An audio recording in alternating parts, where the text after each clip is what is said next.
Hi everybody and welcome back to our final lecture of the semester. So far in this course we've covered how drugs are defined, who uses them, how the system responds, and what alternatives exist. But today we shift focus to the horizon. We're asking, where is drug policy going next? This isn't science fiction, it's happening right now. Psychedelics are being decriminalized and researched as therapy. AI and predictive surveillance tools are entering law enforcement and public health systems.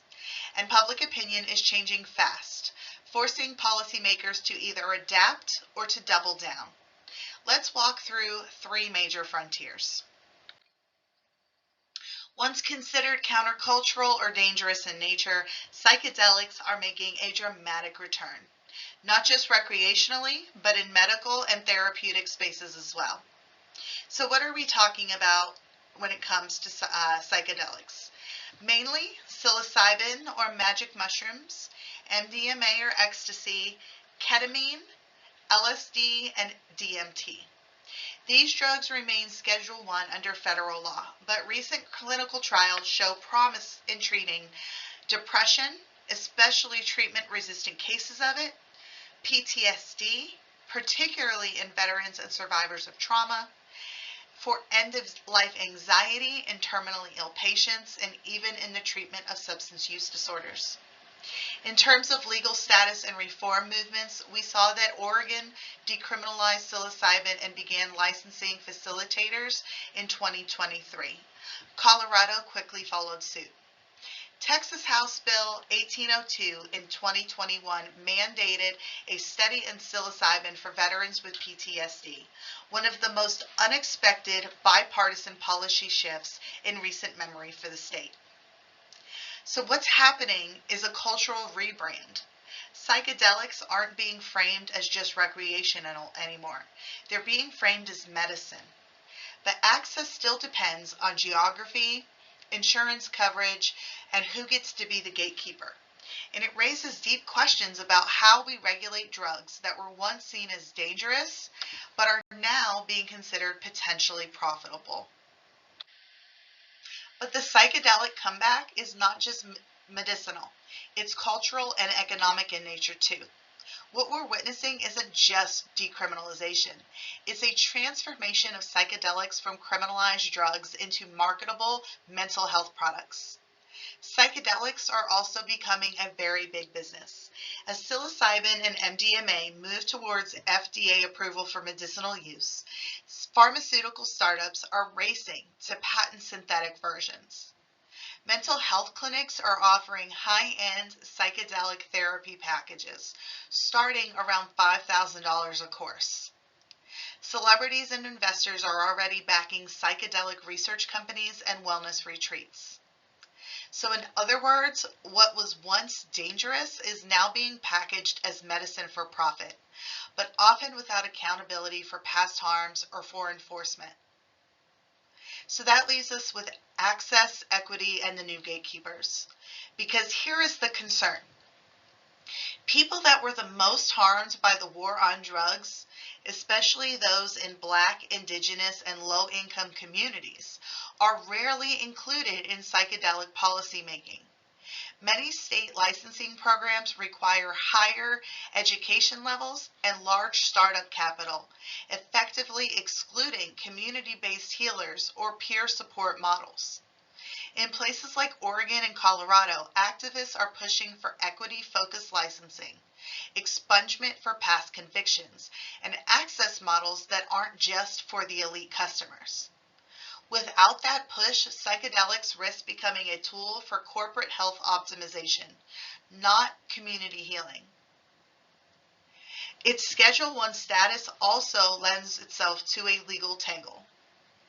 Even as clinical trials move forward, all major psychedelics remain Schedule 1 under federal law. This means that research requires DEA approval. Health systems face barriers to reimbursement or to implementation, and states risk federal backlash if they try to expand access too quickly. This creates with it a strange paradox.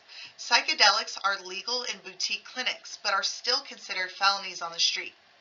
And that legal double standard reflects deeper questions. Who gets to profit from a drug's rebranding? And who still gets to pay the price for its past criminalization?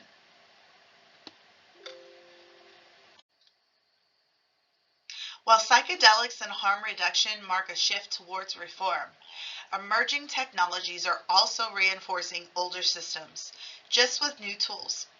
AI is increasingly shaping how we find, track, and even punish drug activity, often in ways that expand the reach of the state without addressing root causes. Predictive policing and drug hotspot targeting is taking place across agencies across the U.S. who are adapting predictive policing algorithms, meaning software tools that identify neighborhoods or individuals that are deemed high risk based on historical crime data. In drug enforcement, this often means mapping prior drug arrests to determine where patrols should go, flagging individuals who have prior possession charges for additional surveillance, and even sending more law enforcement into already over-policed communities. But these models are trained on biased data, decades of racially disproportionate drug arrests. So the system ends up replicating old disparities with mathematical precision. In effect, the algorithm doesn't just predict drug activity. It predicts who is already being policed. AI and surveillance in drug interdiction extends beyond predictive patrols, as we're seeing law enforcement and border agencies now using AI for facial recognition at ports of entry and transit hubs to detect known drug couriers. They have license plate readers that flag suspected drug trafficking vehicles based on past stops, and even social media monitoring, in which they scan for slang, emojis, or keywords that are linked to drug dealing or use, often without little oversight. Private companies also contract with police departments to scan Instagram, TikTok, and even Venmo for narcotics patterns. False positives are common. Context is lost, and once flagged, individuals can be entered into fusion center databases without ever being charged. In terms of data sharing between public health and law enforcement, we see another growing trend in the merging of public health and criminal justice data. Emergency room data, EMS overdose calls, and pharmacy records are used to map opioid clusters. These clusters are then used to target neighborhoods for surveillance and narcotics operations. Even if the intention is public health, the effect can be punitive in nature, especially in communities where law enforcement and healthcare are tightly intertwined. This raises concerns about confidentiality, consent, and trust, especially among those who are already reluctant to seek help. In terms of risk scores, sentencing, and bail, AI is also influencing what happens to us after an arrest, especially for a drug-related charge. Pretrial risk assessment uses prior arrest data to assign a risk score that influences bail decisions. In some cases, algorithms factor in age of first drug offense, your zip code, and prior possession charges. These tools claim objectivity, but studies show that they often overpredict risk for Black and Latino defendants, especially for nonviolent drug charges. What began as a tool for efficiency becomes a digital gatekeeper for justice. So the key takeaway here is that AI is not neutral. It reflects the systems that feed it. When drug enforcement is data-driven without reflection, it can recreate the same inequalities we've spent this course unpacking, but with less transparency and more permanence. The future of drug policy will depend not just on new substances, but on who controls the data and how it's being used. Basically, we're standing at a policy crossroads. Some jurisdictions are exploring therapeutic psychedelics, decriminalization, and public health first models.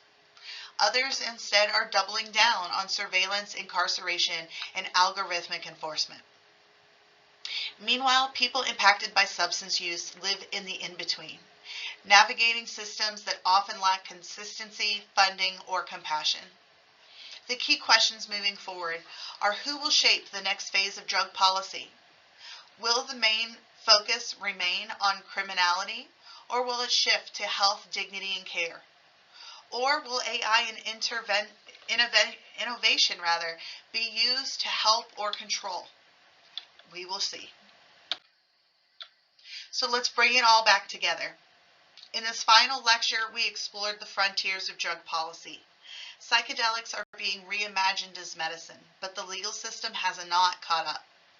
And questions about equality and access are only just beginning. AI is rapidly reshaping drug enforcement, from predictive policing and surveillance to algorithm-driven sentencing, often reinforcing old biases in just new ways.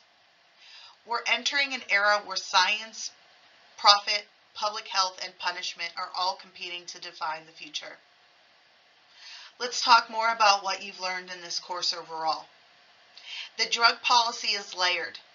It's legal, political, racial, economic, and deeply historical. It shapes not only who gets arrested, but who gets treatment, who gets second chances, and who is just written off. And while reform is happening, it's happening unevenly, incompletely, and often selectively in nature. So what do you believe is the most important guiding value for future drug policy? Should it be public reform, justice, personal freedom, profit, or something else entirely? What would it take to build a system surrounding that value? Thank you for sticking with me through this course. I hope that you leave not only just more informed, but more equipped to challenge the systems that we've inherited and to help shape the ones that are yet to come. Thank you so much, and I hope you have a great rest of your semester.